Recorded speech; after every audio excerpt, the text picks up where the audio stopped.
All right, so welcome back for another deep dive. Yes. Today we're looking at this E. coli outbreak that's hitting McDonald's right now. Yeah. And it seems to be everywhere. It's all over the news. Yeah, it's everywhere. We've got Sky News, The Independent, CNBC all over the place, and even the CDC and the FDA have been putting out reports. And Yeah. so, you've probably seen some headlines out there, but we're going to try to break it down and figure out what's really going on. Exactly. And what's interesting is that this is all unfolding as we speak. I mean, every day there seems to be some new information coming out about this outbreak. Oh, absolutely. And I think that's a good thing. Yeah. It shows that The authorities are on top of it. Yeah, the health officials are really on top of this. Yeah. So how bad's it look? What do we know so far? Well, as of October 23rd, okay, the CDC has confirmed 49 cases. Wow. Across 10 states. Okay.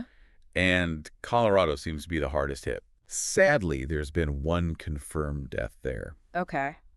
An older person. Yeah. 10 people have been hospitalized. Wow. And there's even a child in Colorado who has some pretty serious kidney complications. Oh, no. And here's the thing. Yeah. The CDC thinks there are probably many more cases out there that just haven't been reported yet. Oh, gosh. Because it takes time for people to, get sick and then realize what they ate. A few weeks before. Right. Yeah. There's that lag. So we're probably looking at way more. So the numbers could be way higher than we're actually seeing? Yeah. Gosh, that's a bit scary. It is a bit concerning. So everyone who got sick ate at McDonald's? That seems to be what the CDC is saying, yeah. Okay. And most of them reported eating Quarter Pounders. Okay. So that makes sense. Yeah. Why the investigators would be focusing on the ingredients for those burgers. Exactly. So what are they looking at? Yeah, like what specifically? Is it the beef? Well, initially they thought it could be either the slivered onions or the beef patties. Okay. McDonald's, to their credit, Yeah. acted pretty quickly. Okay. And pulled both of those ingredients from the restaurants in the affected states. Oh, wow. And they even stopped selling Quarter Pounders in some areas to be extra safe. Right, just to be sure. And they're working closely with all the agencies, Yeah. the CDC, the FDA, the USDA, Okay. to try to get a handle on this. Yeah, Everyone's involved. Yeah. It's a big deal. It's a big deal. And I bet that's impacting their business, though. Oh, yeah. I saw a report on CNBC that their stock price dipped 5%. Wow. Because of this. That's a big hit. Yeah. I mean, situations like this can really hurt a company's bottom line. Yeah. It's not just about the immediate response. Right. It's about that public trust. Yeah. People are worried about getting sick. Yeah. They're going to... Yeah, they're not going to go there. They're going to think twice before grabbing a burger. Right. Right. Absolutely. So have they figured out which ingredient is the culprit yet? Well, this is where it gets really interesting. Okay. McDonald's says that they cook their beef patties to 175 degrees Fahrenheit. Okay. Now, you're probably already familiar with E. coli. Yeah. But this particular strain is a pretty nasty one. Yeah. It's the one that produces those potent toxins that can really knock you down. Right. But the good news is that cooking meat to that temperature should kill it. Oh, okay. So that points to the onions then. Right. Okay. So they're focusing on this single onion supplier that serves 3 different distribution centers. Oh, wow. In the affected region. Okay. And it makes you realize, how interconnected our food system is. Absolutely. One supplier can have this ripple effect. Wow. Across a huge area. That's a really big deal. It is. So who is this onion supplier and what are they doing about it? Well, it's Taylor Farms. Okay. Based in California. And while none of their onion products have actually tested positive for E. coli, interesting, they've issued a voluntary recall. Okay. So peeled jumbo yellow onions, diced fresh yellow onions, the whole shebang. Wow. Better safe than sorry. Right. Absolutely. But if the onions haven't tested positive, how can they be so sure that's the source? Well, that's the million-dollar question. Yeah. The investigation is still ongoing. Right. But remember that lag time we talked about? Right. The fact that no onions have tested positive yet doesn't mean that they're off the hook. Right. It could just be a matter of time. Oh, okay. Before they find a contaminated batch. Okay. And, even if they don't. Yeah. Sometimes in these investigations, they never find the smoking gun, so to speak. They have to rely on the evidence they have. Yeah. And right now, all signs point to those onions. So you're saying it's like a food detective story. Exactly. They're piecing together the clues. Wow. Trying to track the contamination back to its source. Right. That's fascinating. It is fascinating. But also kind of scary. It is. That we rely on these people so much. Yeah, it underscores how much we rely on, the diligence of these investigators. Right. To keep us safe. To keep us safe from, getting sick. Exactly. This is getting really interesting. And I want to hear more about how McDonald's is handling all of this. Yeah. Especially given what happened with companies like Chipotle and Jack in the Box after their outbreaks. But good point. Before we dive into that, yeah, let's make sure we're all on the same page about E. coli. Yes. And why this particular strain is so dangerous. That's a good idea because even if you're familiar with E. coli in general, this strain can have some long-term consequences that people don't always realize. So let's unpack that. What are the symptoms we should be looking out for? Well, we're talking about severe stomach cramps, diarrhea. Oh, gosh. Often bloody and vomiting. Those are kind of the classic signs. Right. And it usually hits you about 3 to 4 days after eating contaminated food. Why? Most people bounce back within a week. Okay. But some folks, especially young kids and older adults, are at risk for more serious complications. Like that child in Colorado with the kidney problems. Yeah, exactly. Yeah. That child developed something called hemolytic uremic syndrome, or HUS for short. Okay. HUS. I know you're probably thinking, wait, didn't they say the beef was cooked to a high enough temperature? Right. Yeah. That's where it gets tricky. Okay. Even if the meat itself is cooked properly, cross-contamination can happen. Maybe someone used the same cutting board for the raw onions. Oh, right. And then handled the cooked patties. Right. Or maybe the onions weren't washed properly and came into contact with contaminated surfaces. Okay. There are a lot of possibilities. Wow. So many things to think about. It's a complex issue. And this HUS, it's not just a passing illness. It can lead to lifelong kidney problems. It can. Especially for kids. Especially for kids. It's scary stuff. It is. And it's why this outbreak is so concerning.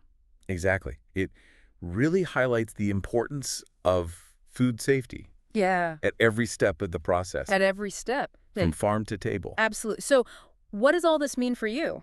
Well, if you've eaten a Quarter Pounder from McDonald's recently, especially in those affected states, and you start experiencing those symptoms we talked about. Don't mess around. Yeah. Get yourself to a doctor. Don't wait. Yeah. And remember, this outbreak might be bigger than we realize right now because of that reporting delay. Exactly. The situation could change quickly. Okay, so we've got the scope of the outbreak, the possible culprit, and why this particular strain of E. coli is so dangerous.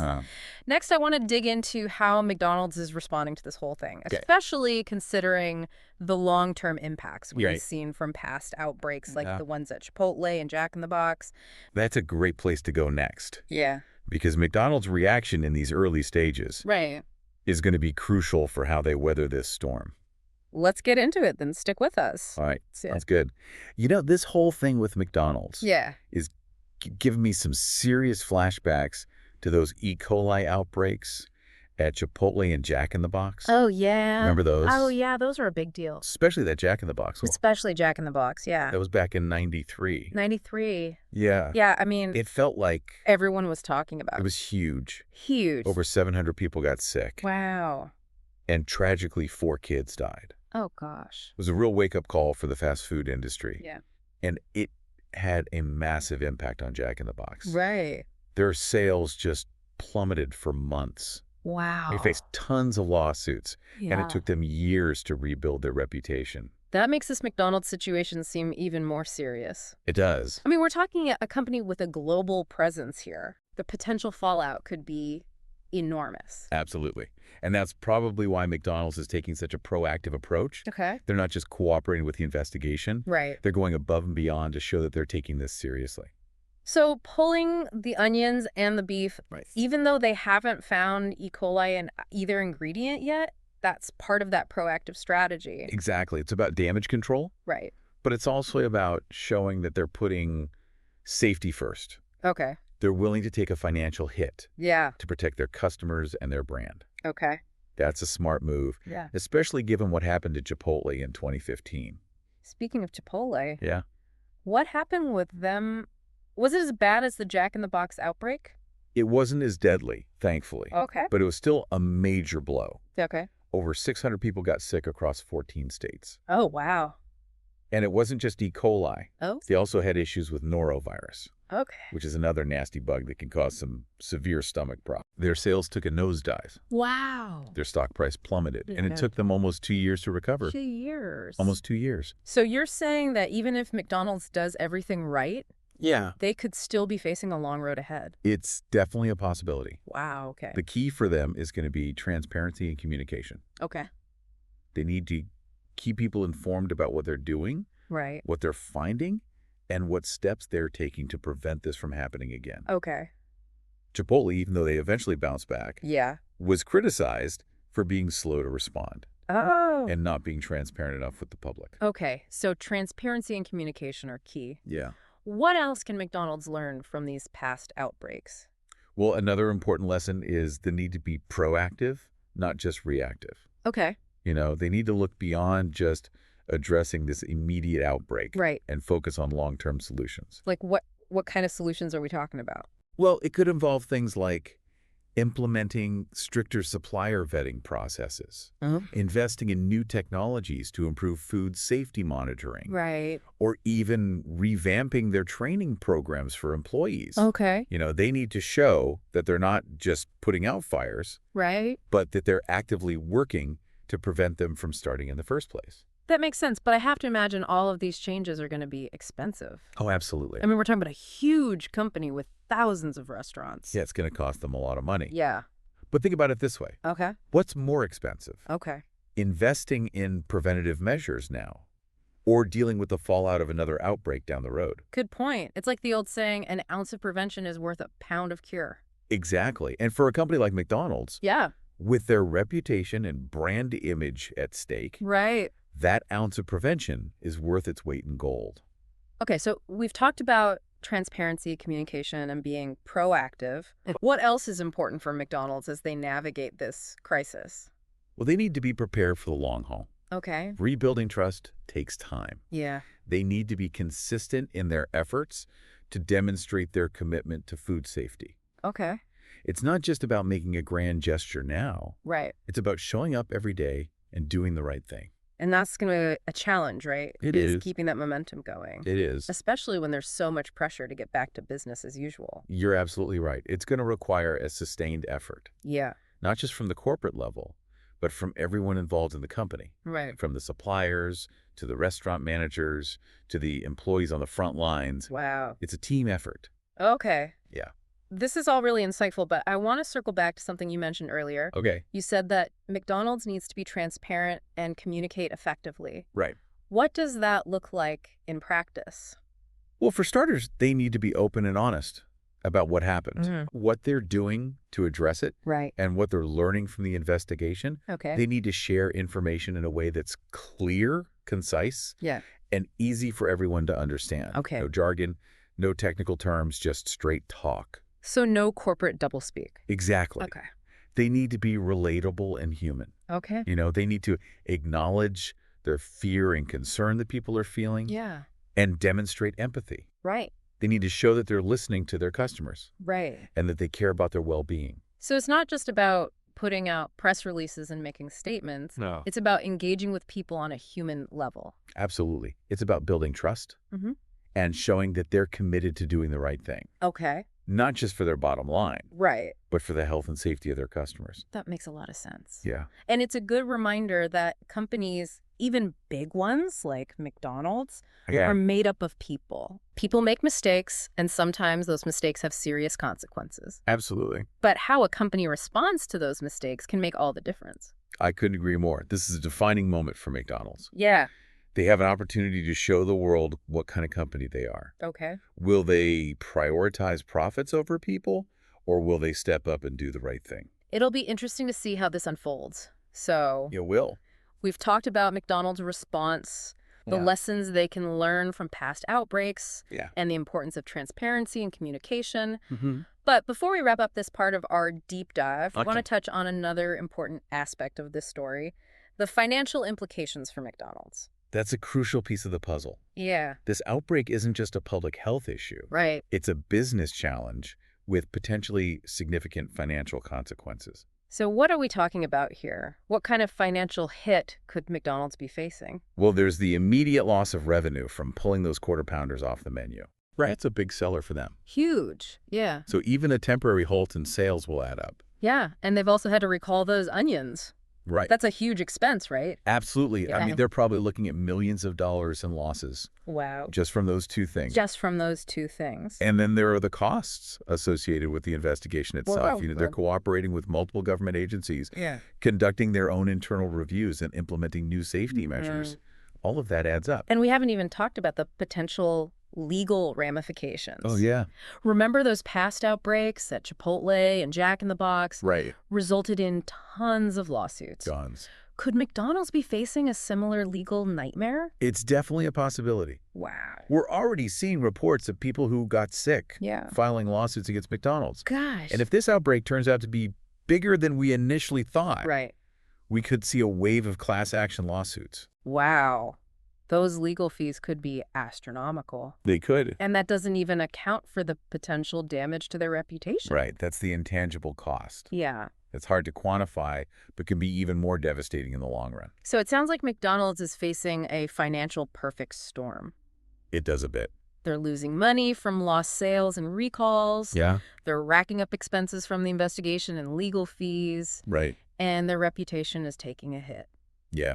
It's a tough spot to be in. It is. But how they navigate this crisis will determine whether they emerge stronger or weaker in the end. This is a lot to take in. It seems like this E. coli outbreak is just the tip of the iceberg. It is. It's raising so many questions about food safety. Yeah. Corporate responsibility and the complexities of our food system. It really makes you think about the choices we make as consumers. Right. You know, the trade-offs we're willing to accept and the trust we place in the companies that feed us.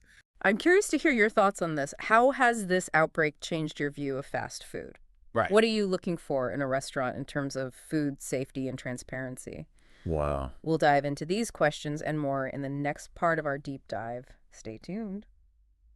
You know, this whole E. coli thing with McDonald's has really got me thinking about the bigger picture of our food system. Yeah, it's like we pull on a loose thread and suddenly we're seeing the whole tapestry kind of unraveling. Exactly. One onion supplier and suddenly Quarter Pounders are off the menu in multiple states. I don't know. It's kind of mind-boggling when you think about it. It really highlights how interconnected our food supply chain is, doesn't it? It does. And it makes you wonder about those trade-offs we make every day. Right. We want our food to be convenient, affordable, and consistent. But sometimes those priorities come at a cost. Okay, let's talk about those trade-offs. Yeah. On the one hand, you've got these massive food chains like McDonald's. They're incredibly efficient. They can offer lower prices. And you know what you're getting no matter where you go. You do. But that efficiency comes with a certain level of risk, right? I mean, we've seen how a single supplier can become a weak link in the chain. Right. And when something goes wrong, it could have this ripple effect across a huge network of restaurants and consumers. It's like a domino effect. Yeah. And then you factor in the potential for things like cross-contamination during food preparation. Right. It really makes you think twice about where you eat. It's a good reminder that food safety is a shared responsibility. Yeah. It's not just up to the big companies to get it right. Right. We as consumers have a role to play too. Absolutely. So how do we navigate this complex landscape? I mean, it can feel overwhelming trying to weigh all these factors every time we decide what to eat. It definitely can be. Yeah. But I think it starts with awareness. Okay. Paying attention to news reports about outbreaks. Okay. Staying informed about recalls. Yeah. And even just doing a little research on restaurants and their suppliers can go a long way. And don't be afraid to ask questions. If you're at a restaurant and something seems off, or if you're curious about their food sourcing practices, ask. Just ask. Yeah, as consumers, we have a voice. Right. And we can use it to demand better practices from the food industry, voting with our wallets, supporting businesses that align with our values that can drive real change. So this outbreak, as scary as it is, might actually be a good thing in the long run. I think so. Like a wake-up call. Yeah, like a wake-up call to make some changes. Yeah. It's an opportunity for all of us, consumers, businesses, and regulators, right, to take a step back and ask ourselves some tough questions about our food system. Okay. And how we can make it safer and more sustainable. Well, we've covered a lot of ground in this deep dive. We have. We talked about the outbreak itself, McDonald's response, the historical context, the financial implications, and even the bigger picture of our food system. And we've explored the role that we all play in ensuring food safety, both as individuals and as a society. So as we wrap up this deep dive, we want to leave you with a final thought. Okay. This E. coli outbreak at McDonald's is a reminder that even in our modern world, with all our advancements in technology and food production, there are still risks. It's a reminder that convenience and affordability shouldn't come at the expense of safety. It's a reminder that we need to be informed, aware, and engaged when it comes to the food we eat. And it's a reminder that we have the power to demand better from the companies that feed us. Thanks for joining us on this deep dive. Stay safe, stay informed, and keep asking those tough questions.